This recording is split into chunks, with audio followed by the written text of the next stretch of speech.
Hello everyone, and thank you for joining me today on this sweltering day in Salford. Today's daf is Bava Kamma daf 67, Omadei. Let's dive straight in. So it says, Halan Hachi.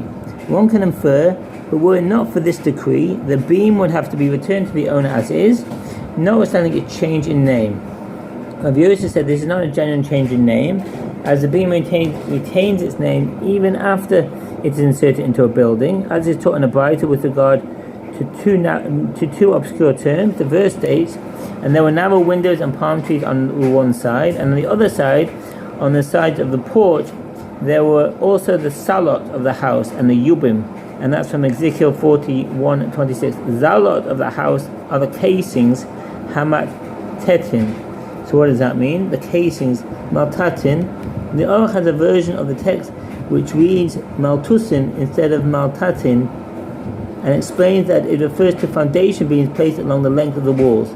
He adds that the second term, mirishot, which is translated as beams throughout the Gemara, refers to the secondary boards placed on the aforementioned foundation beams.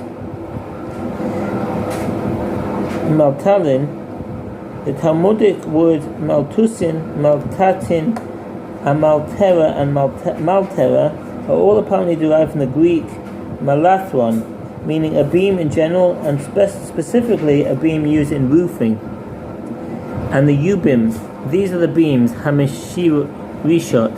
This shows that a beam can retain its name even after it has been built into a house. Rabbi Zeva said a different answer. With regard to a change in name, a change in which the item can revert to its original state,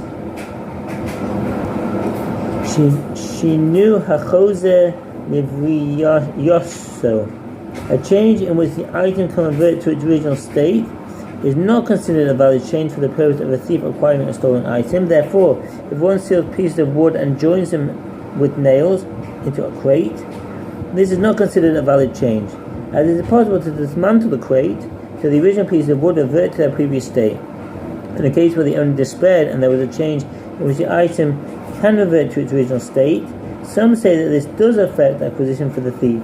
In this case, he is not required to return the item itself, but can provide monetary compensation instead. And that's in Rambam Sefer Nezich and Hilchot Gezeiler Aveda 210 Shulchan Aruch Mikvah 353-2, 365 and 361-2. It is not considered enough of a change for the thief to acquire the stolen item, since the joist can be removed and revert to being called a beam. It is not considered a true change of name. The Gemara asks, and is a